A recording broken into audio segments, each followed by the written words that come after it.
political significance attributed to the AKIS strategies within the CAP strategic plans has underscored the potential for establishing governance bodies tasked with coordinating AKIS-related intervention and stakeholders, the so-called AKIS coordination bodies.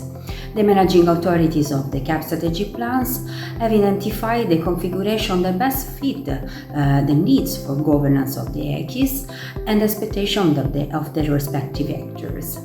In Spain, the AKIS coordination body was set up last January with the presidency of the Ministry of Agriculture and the Ministry of Science.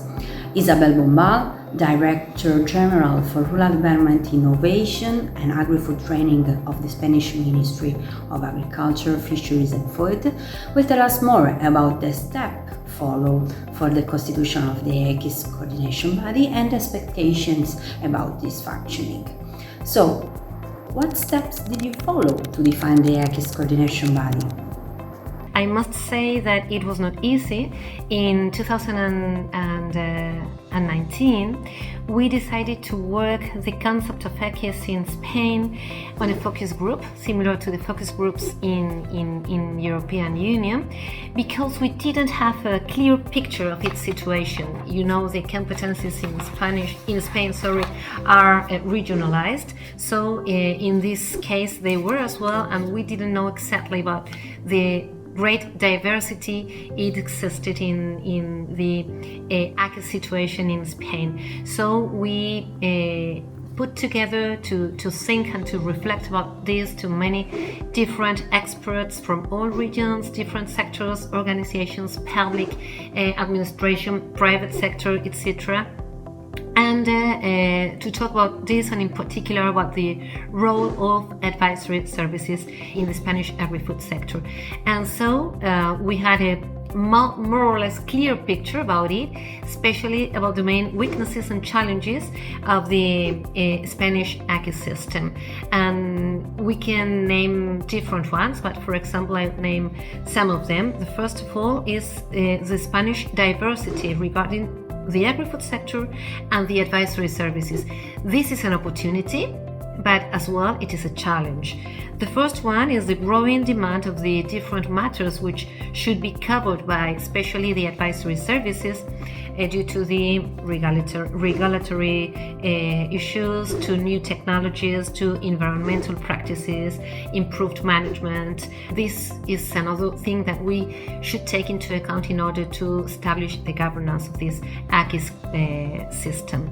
The third one is the current evolution of the role of the advisors towards an agent of innovation. So we had to change our mind about the role of these advisory systems.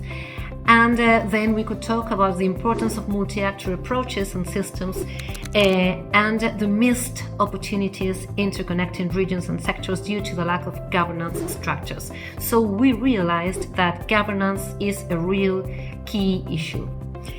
Once we had this picture, we decided to work first of all, because the Commission as well, in the framework of the development of the strategic plan of the agriculture policy, told us that it was important to have a real AKIS coordination system. And so we decided to work together with the Minister of Science and Innovation. Now it's called Science, Innovation and Universities. And they were very happy to work with us in this objective, which was just to align science and agriculture policies and its actors to work together. So at the end, we had a wide-ranging public consultation process on this outlined royal decree, and at the end it was approved in January of 2024. Considering that you are a regionalized country, how were you able to design an AKIS coordination body that captured the wishes of different levels of CAP governance? I have to say that it's not easy. It won't be easy anymore. But we have decided to include a very large assembly of 80 members created precisely with the aim of including all regions, all kind of sectors, all kind of institutions, all kind of organizations, everyone who has something to say about this AKIS process.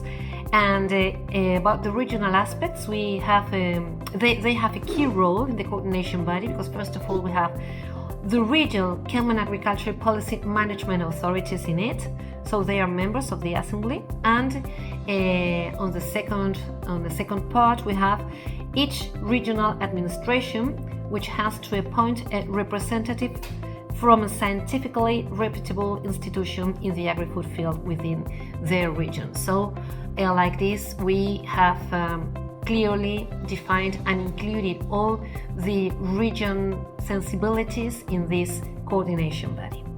Our big expectation is this strengthen all the relations between or among the different actors which have something to say in this interchange of knowledge and of innovation in our system, and to align this kind of policies. So we are going to work with 3 different working groups. The first one is the one related to policies for research, development and innovation, and in that group we want to have policies of research and innovation which are more aligned with the reality of the sector and their design and their execution. We'd like to have as well a coordination or an improvement of the coordination of the different programs that address agriculture, research and innovation in order to generate synergies and avoid overlaps, etc. We would like to improve the transfer of the results of research and innovation to the sector in a timely manner, and we would like to increase public investment and financial tools to help finance of research, development and innovation in our sector. The second working group is the one related to the advisory systems, and there what we would like to have is we would like to make these advisory systems useful, available and close to the reality of the sector and to the needs of farmers and producers, and to strengthen relationships among them. And in the field of training, which is the third working group, we would like to develop useful tools to have a professional sector ready to adapt innovation, to adopt this digital transition and to face all the challenges of regulation and markets.